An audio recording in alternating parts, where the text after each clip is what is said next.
नमस्कार साथियों, स्वागत है आप सभी का अनअकैडमी पर। मैं हूं अंकित अवस्थी। मेरे प्यारे साथियों, आप लोगों का ये सेशन तीसरी बार मुझे रिकॉर्ड करना पड़ रहा है। इससे पहले दो लगातार टेक्निकल एरर्स आई, उसके बावजूद मैं वापस आपके लिए ये क्लास कर रहा हूं और 2-3 घंटे से लगातार बैठा हुआ हूं आपकी क्लास के लिए। एनीवे, लेकिन हमने जो डेडिकेशन के साथ निर्णय लिया है और आप लोगों का इतना प्यार मुझे प्राप्त हुआ है, उसी की वजह से मैं आपके लिए दोबारा सेशन रिकॉर्ड कर रहा हूं और मैं इसे अब आपके लिए एज इट इज पोस्ट कर दूंगा। आइए साथियों, जानते हैं क्या कुछ है हमारे लिए। सबसे पहली बात, मेरे प्यारे साथियों, जैसा कि आप सबको मालूम है कि यह क्लास आपके लिए सोमवार से शुक्रवार के लिए होती है। रोजाना मॉर्निंग में हमारा एक सेशन और चलता है, जिसे कि आप डेली करंट अफेयर्स के शो के नाम से वाईफाई स्टडी 2.0 पर पढ़ते हैं। रेफरल कोड अंकित 10 है। यूपीएससी में मैं एनसीईआरटी आप लोगों के लिए पढ़ा रहा हूं और फाउंडेशन बैच मेरा चल रहा है। मेरे प्यारे साथियों, आज की कुछ महत्वपूर्ण खबरें इस प्रकार से थी। खबरों के अंदर आप लोगों को यह बताया गया था कि हाल ही में मोदी जी ने कहा है राजपक्षे जी से कि आप अपने यहाँ पर आर्टिकल जो संविधान संशोधन नंबर 13 है उसे कंटिन्यू करिए और संविधान संशोधन पूरी तरह से जो आपने प्रॉमिस किया था उसे करिए। तो आज के सेशन में हम ये जानेंगे कि क्या है ये संविधान संशोधन नंबर 13। इसके बाद में अंतरराष्ट्रीय ट्रिब्यूनल ने वोडाफोन ने $2 बिलियन का मुकदमा जीत लिया है। तीसरी बात है, जज बैरेट को जस्टिस जिसबर्ग की जगह लेने के लिए सुप्रीम कोर्ट में नियुक्ति देने की पुष्टि के लिए सीनेट ने जोर दिया। स्वास्थ्य मंत्री ने कहा है कि भारत में अभी झुंड प्रतिरक्षा दूर की बात है। और मेरे प्यारे साथियों, वोडाफोन का जो मुद्दा भारत में चला, इसके बारे में आज भारत के एडिटोरियल में ये बात बहुत अच्छे से उठी है कि हमें सोचने की आवश्यकता है कि किस प्रकार का टैक्सेशन हम करना चाहते हैं। और कोड डिबेट में हम लोग आज ये जानेंगे कि लेबर लॉज के साथ में जो इशू हुआ, इनसे हम लोग क्या सीख सकते हैं। आइए एक एक करके सारी बातें जानते हैं। मेरे प्यारे साथियों, महिंद्रा स्टेटमेंट यानी कि हाल ही में क्या हुआ कि मोदी जी ने महिंद्रा राजपक्षे से कहा कि आपके देश में जो संविधान संशोधन 13 है उसे इंप्लीमेंट करने के लिए आपकी क्या रणनीति है और उसे कब आप रणनीतिक रूप से लागू करेंगे। सवाल बनता है श्रीलंका के संवैधानिक संशोधनों से। तो मेरे प्यारे साथियों, श्रीलंका के संवैधानिक संशोधनों में दो महत्वपूर्ण संशोधन अभी तक हुए हैं। एक का नाम संशोधन नंबर 13 था और एक का नाम संशोधन नंबर 19 था। 19 नंबर संशोधन में तो आप लोगों ने पढ़ा ही है कि किस प्रकार से वहां पर राष्ट्रपति की पावरों को कम कर दिया गया था। ठीक इसी प्रकार आर्टिकल 13 जो है वो जुड़ा हुआ है भारत के एक पॉलिटिकल क्राइसिस से, जिसमें कि आपको मालूम होगा कि जिस प्रकार से भारत ने अपने प्रधानमंत्री श्री राजीव गांधी जी को खो दिया था। आपको मालूम होना चाहिए मेरे प्यारे साथियों कि 13 नंबर जो संशोधन है, इसकी संशोधन की जो क्या कहते हैं इसको फाउंडेशन स्टोन है या फिर इसका जो क्या कहते हैं उसको आधारशिला है, ये मेरे प्यारे साथियों 1987 में रखी गई थी। 1987 से अर्थ क्या है मेरे प्यारे साथियों, 1987 में भारत के प्रधानमंत्री राजीव गांधी जी, श्रीलंका के राष्ट्रपति जयवर्धने जी और यहाँ पे लिट्टे जो कि तमिल समर्थक थे श्रीलंका के अंदर, उनके नेता प्रभाकरन, इनके मध्य एक समझौता हुआ और बहुत सालों से चली आ रही जो आतंकवादी घटनाएं थी या सिविल वॉर की घटनाएं श्रीलंका में थी, उन पर एक विराम देने का निर्णय लगा।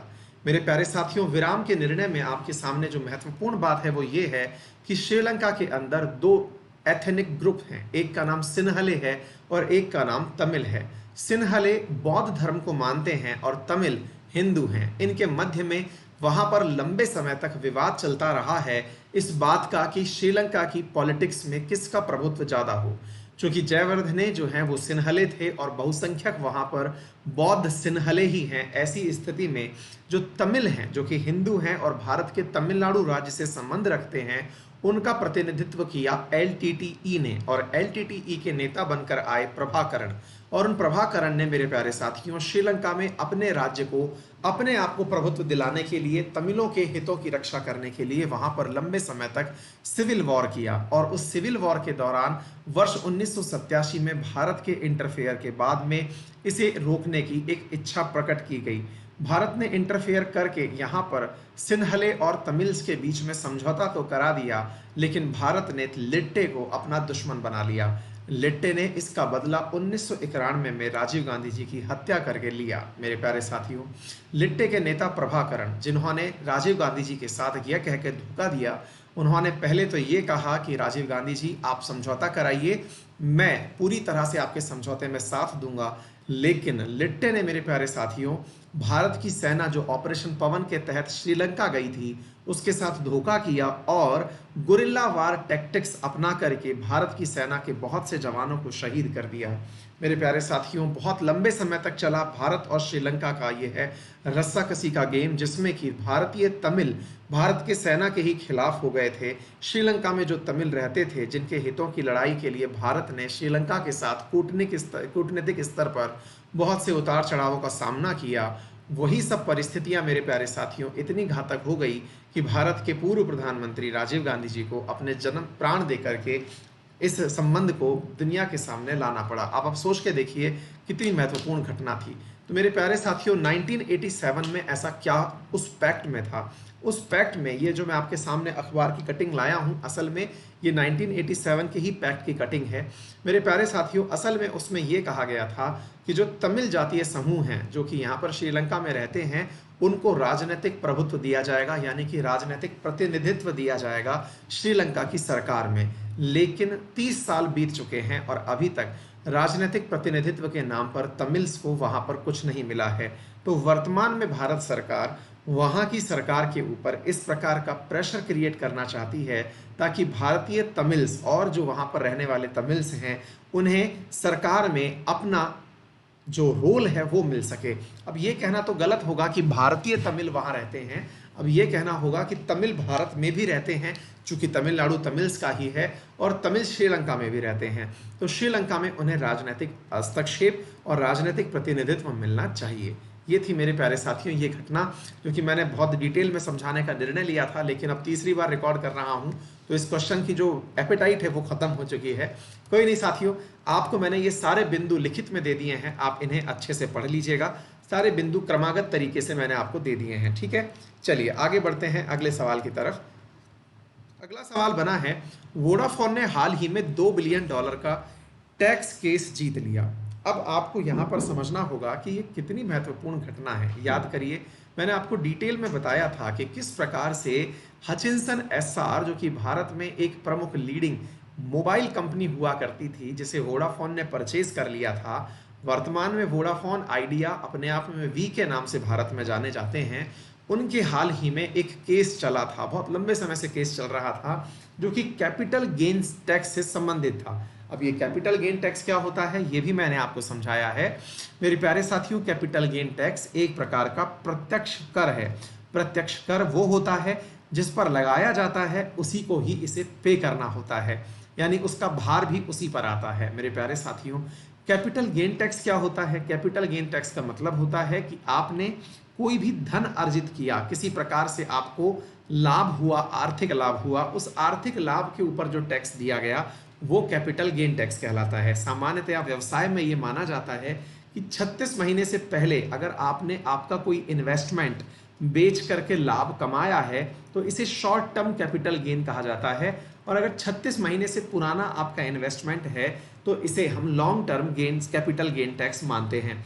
मान लीजिए आपने कोई स्टार्टअप शुरू किया, उस स्टार्टअप ने 1-2 साल में ही काफ़ी प्रसिद्धि प्राप्त कर ली, आपने इन्वेस्टमेंट 50 लाख का लगाया था, अब आपने उसे 1 करोड़ का बेच दिया, तो जो आपने 50 लाख रुपए का अभी लाभ कमाया है ना, उस लाभ को ही मेरे प्यारे साथियों कैपिटल गेन कहा जाता है। ये कैपिटल गेन पर लगने वाला टैक्स कैपिटल गेन टैक्स कहलाता है। और जिन्हें ये 50 लाख रुपए का लाभ हुआ वो कौन है? जिन्होंने इस कंपनी को बेचा है, उन्हें सरकार को इस टैक्स को चुकाना होता है। वोडाफोन के केस में हचिंसन एसआर ने अपना हिस्सा वोडाफोन को बेचा था, ऐसी स्थिति में हच को ही अपना फंड चुकाना था, कैपिटल गेन चुकाना था। लेकिन इन्होंने प्रावधान ये किया कि हम लोग लाभ कमा रहे हैं, हम टैक्स ना चुका करके वोडाफोन ही टैक्स चुका दे और उसे टीडीएस के रूप में कंसीडर कर लिया जाए। अब ये टीडीएस क्या होता है?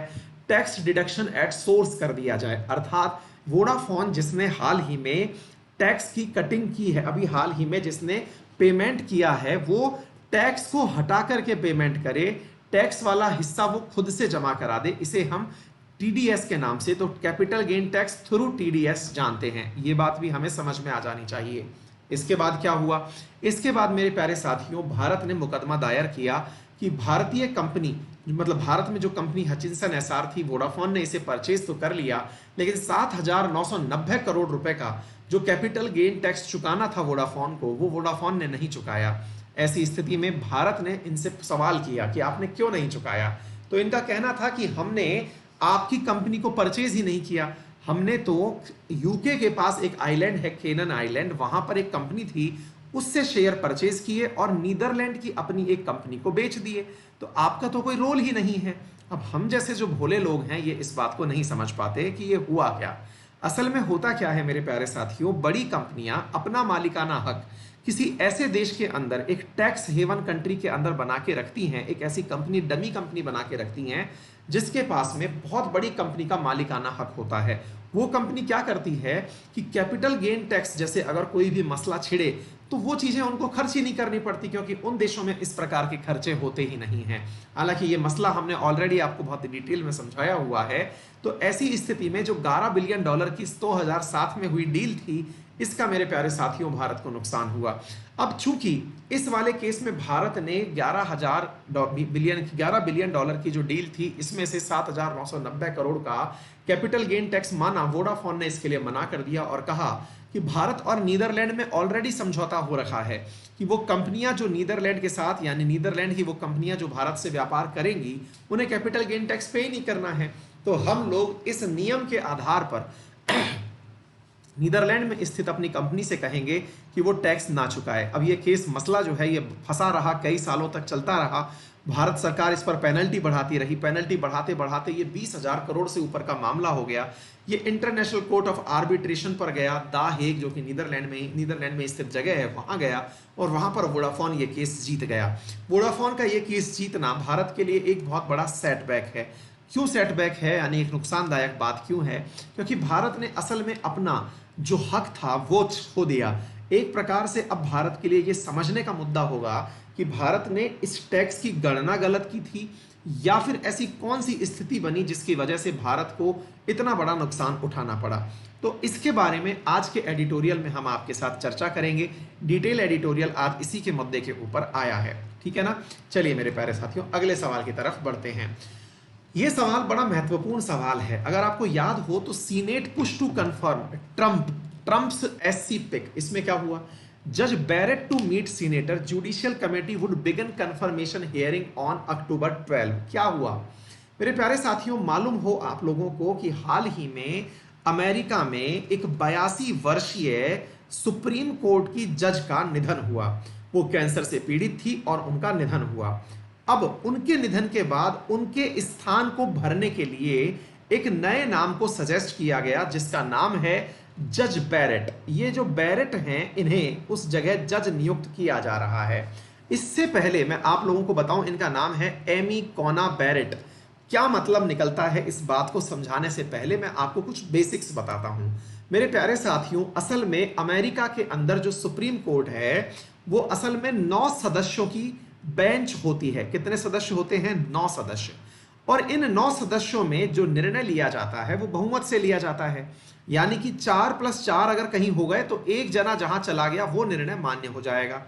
अमेरिका में जो जज हैं सुप्रीम कोर्ट के, उनकी रिटायरमेंट की कोई एज नहीं होती, यानी कि वो जब तक जिंदा हैं तब तक वो सुप्रीम कोर्ट में जज के पद पर कार्यरत रह सकते हैं। ऐसी स्थिति में हाल ही में यहाँ की एक जज, इन 9 में से एक जज जिनका नाम था रुथ बडेर गिनबर्ग, जिनका नाम था मेरे प्यारे साथियों रुथ बडेर गिनबर्ग, उनका निधन हो गया। रुथ बडेर गिनबर्ग का जब निधन हुआ तो मेरे प्यारे साथियों अब बड़ा सवाल यह था कि 3 नवंबर को इलेक्शन होने वाले हैं। कहां पर इलेक्शन होने वाले हैं? राष्ट्रपति चुनाव होने वाले हैं अमेरिका में।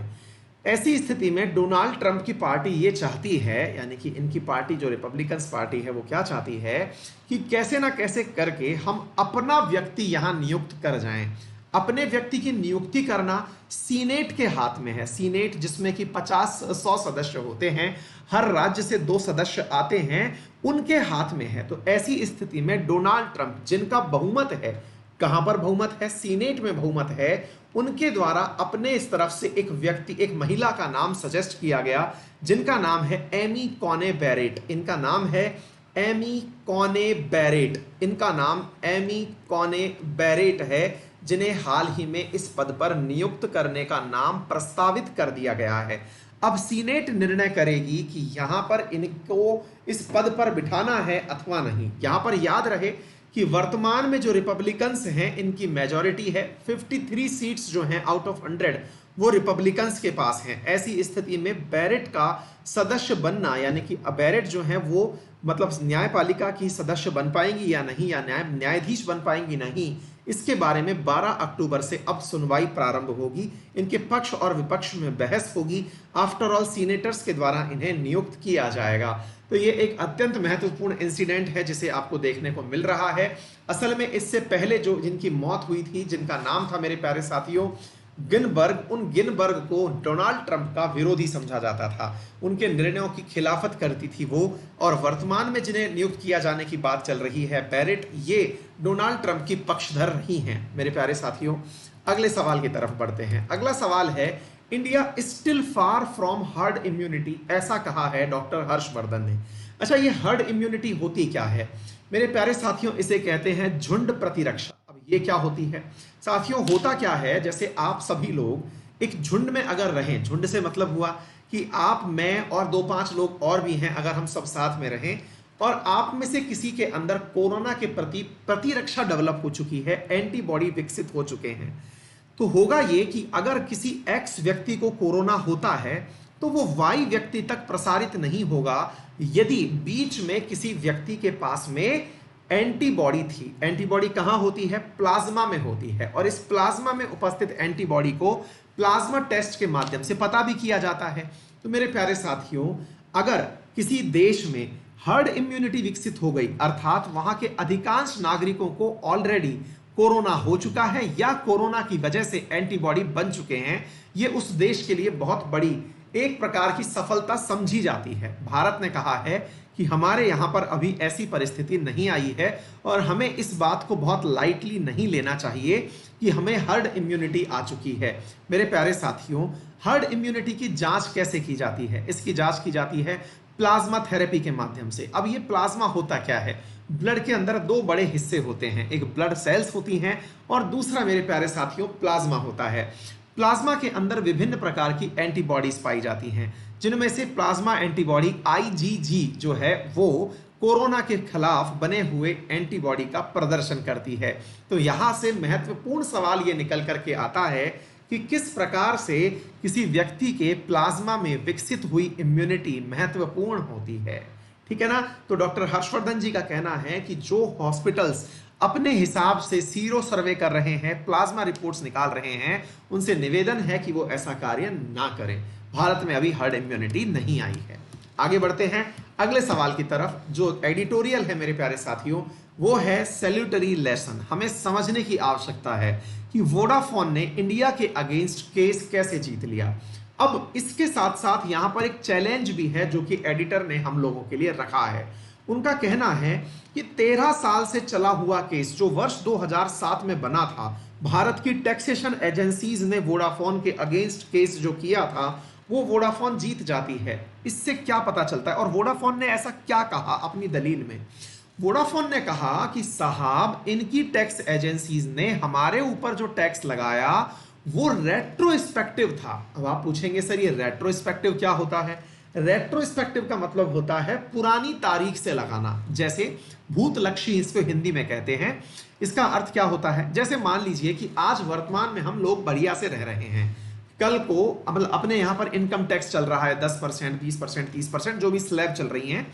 अब अचानक मेरे प्यारे साथियों एक नई सरकार आती है और वो आपसे कहती है कि वर्तमान में इनकम टैक्स की दर जो है वो बढ़ाकर 40% की जा रही हैं और ये रेट्रोस्पेक्टिव यानी कि वर्ष 2015 से लागू हो जाएंगी।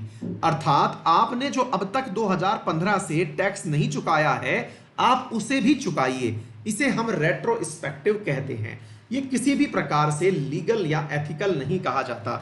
मेरे प्यारे साथियों, इसी को ध्यान में रखते हुए जो आज मुद्दा निकल के आया है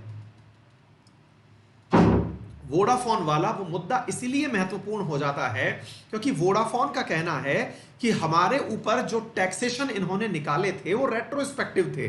और वो वैलिडेट नहीं करते, क्योंकि जब हम वहां गए थे तो इस प्रकार के हमारे ऊपर टैक्सेशंस नहीं थे। नंबर एक बात। दूसरी बड़ी बात मेरे प्यारे साथियों, वहां पर यह भी निकल के आती है कि भारत ने इंटरनेशनल ट्रीटी जो कर रखी हैं, जैसे भारत ने नीदरलैंड के साथ ट्रीटी कर रखी है, अगर उस ट्रीटी का भी ये ख्याल नहीं रखते तो आने वाली विदेशी कंपनियां भारत में इन्वेस्टमेंट को क्यों प्रेफर करेंगी? वो अपना इन्वेस्टमेंट किसी और देश में करेंगी जहां पर उन्हें टैक्सेशन में राहत मिले। यानी भारत में वर्तमान में टैक्सेशन एक इतना बड़ा मुद्दा बन चुका है जिसकी वजह से बहुत सारी विदेशी कंपनियां भारत से अपना मुंह मोड़ रही हैं। हाल ही में एक उदाहरण आपके सामने भी आया था। हार्ले डेविडसन ने कहा है कि भारत के बढ़े हुए टैक्सेशन के कारण हम भारत में अपना व्यवसाय नहीं कर पाएंगे। कुछ दिन पहले हालांकि टोयोटा ने भी बयान दिया था, बाद में वो पलट गई। टोयोटा ने यह कहा था कि हम भारत में अपना एक्सपेंशन नहीं करेंगे। ठीक इसी प्रकार से तीसरा मुद्दा जो निकल के आया था वो ये था कि हाल ही में फोर्ड ने कहा है कि वो यहां पे अपना कारोबार बंद करके अपनी जो मतलब मार्केट है वो महिंद्रा एंड महिंद्रा को देकर के चली जाएगी। ठीक इसी प्रकार से वर्ष 2017 में जनरल मोटर्स भारत से अपना कारोबार समेट करके चली गई। ये सब वो मुद्दे हैं जिनके बारे में भारत को विचार करने की आवश्यकता है कि क्या ये सारी चीजें ठीक हैं कि हमारा टैक्सेशन जो कि रेट्रोस्पेक्टिव है, हमारा टैक्सेशन जो पीछे वाली तारीख से लागू कर दिया जाता है, क्या ये सही है? क्या विदेशी अनुबंधों का हमारे विचारों में कोई महत्व है? अगर है तो उन्हें इस प्रकार से अप्लाई करना चाहिए कि विदेशी कंपनियां भारत में एफडीआई लाने से पहले अपना कहीं मुंह ना मोड़ लें। ये कहना है मेरे प्यारे साथियों आज के इस एडिटोरियल के अंदर। नेक्स्ट क्वेश्चन है मेरे प्यारे साथियों, अगला जो एडिटोरियल है आपके सामने वो क्या बना। देखिए इसके बारे में आप चिंता ना करें, हर मुद्दा जो इस एडिटोरियल से निकल सकता है वो हम आप लोगों के सामने लेकर के आते हैं। उसका पूरा इंग्लिश में और हिंदी में अनुवाद आपके सामने रखते हैं। ये हिंदी और इंग्लिश में जो अनुवाद है ये आपको प्राप्त होता है, ठीक है ना। अच्छा, आज का एक और एडिटोरियल मेरे प्यारे साथियों, मैं आपको बता नहीं सकता, तीसरी बार इस सेशन को लेना अपने आप में बड़ा ही बोरिंग लग रहा है, क्योंकि इस समय मैं इसको रिकॉर्ड कर रहा हूं, क्योंकि 2 बार लाइव आने का प्रयास कर चुका हूं, दोनों बार कोई ना कोई टेक्निकल इशू रहा। आज ईश्वर शायद हमारे साथ नहीं था, कुछ इस प्रकार की व्यवधान हमारे राह में आए, लेकिन अभी तक मैं डट करके इसे तीसरी बार रिकॉर्ड कर रहा हूं। हालांकि वही चीज दोबारा बोलने में मोटिवेशन नहीं आ रहा है, लेकिन फिर भी आप लोगों के लिए मैं ये सेशन पूरा कंप्लीट करूंगा। मेरे प्यारे साथियों, तीसरा है कोड डिबेट। ये क्या है मेरे प्यारे साथियों? हाल ही में आपने देखा होगा कि भारत सरकार के द्वारा 3 बिल लाए गए थे। कौन कौन से बिल लाए गए थे अगर आपको मालूम हो तो? इंडस्ट्रियल रिलेशन बिल, ठीक इसी प्रकार से security code and occupational and health bill, और ऐसे ही सोशल सिक्योरिटी बिल। भारत में 3 बिल लोकसभा के द्वारा पास किए गए थे। तो अब ये देखना होगा कि क्या ये जो बिल लाए गए हैं, जो कि इतने समय बाद कहा जा रहा है कि 30 सालों बाद ऐसा कुछ सुधार हो रहा है लोकसभा में जिन्हें पारित कर दिया गया, क्या इनके वाकई में लाभ होंगे? मेरे प्यारे साथियों, एडिटोरियल में आज उन सभी मुद्दों पर प्रकाश डाला गया है जो हम बहुत दिनों से पढ़ रहे हैं। मेरे प्यारे साथियों, जैसा कि आप सभी को ज्ञात होगा कि ये जो है आईआर बिल है, इस IR industrial relation code bill जो है, इसमें एक मुद्दा है जिसका बहुत ज्यादा विरोध हो रहा है कि अगर कोई भी कंपनी अपने यहां रखे जाने वाले 100 श्रमिकों को निकालना चाहे तो अब उसकी संख्या बढ़ा दी गई है। 300 तक भी अगर कोई कंपनी अपने यहां से श्रमिक निकालती है तो उसे सरकार के प्रति कोई भी जवाबदेही तय नहीं करनी होगी।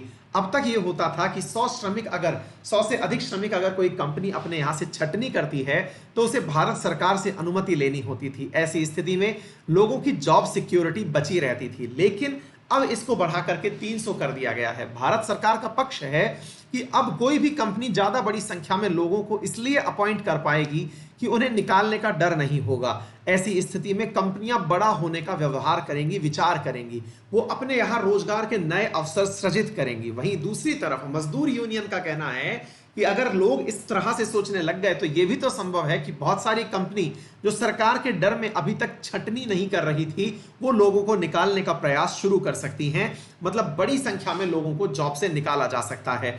ठीक इसी प्रकार से और जो यहां पर मुद्दे निकल करके आए, अगर आपको याद हो तो मेरे प्यारे साथियों, यहां पर यह कहा गया है कि अभी तक यह होता था कि कोई भी श्रमिक को अगर अपॉइंट करना है तो जो लाइसेंस लेना होता था वो क्षेत्र के हिसाब से अलग अलग लेना होता था, लेकिन अब एक ही लाइसेंस से डिफरेंट डिफरेंट पोजीशंस पर श्रमिकों की नियुक्ति की जा सकेगी।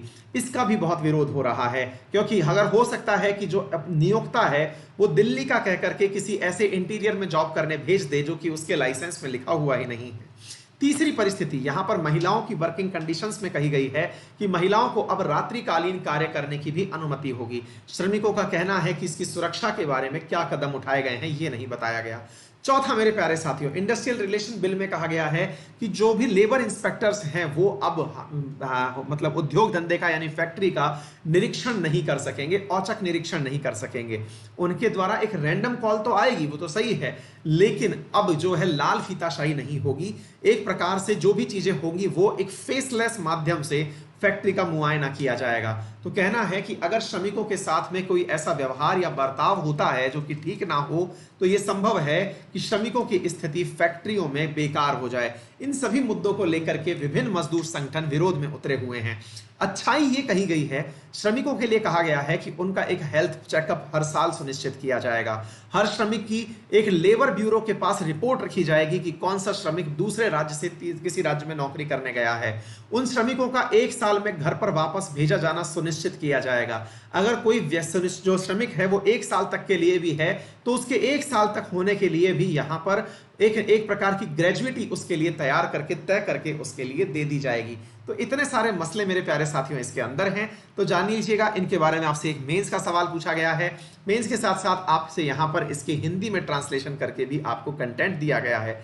उम्मीद है मेरे सभी साथीगण जितने भी हैं वो आज के इस सेशन में हमारे द्वारा किए गए इस प्रयास को थोड़ी अपनी प्यार मोहब्बत देंगे, अपने इस सेशन को शेयर करेंगे अपने मित्रों से, और मेरे प्यारे साथियों अपना जो बचा हुआ सिलेबस है उसे कंप्लीट कर लेंगे। फिलहाल के लिए इतना ही मेरे प्यारे साथियों, आप सबसे फिर मुलाकात होती है। Till then take care, thank you so much, bye bye.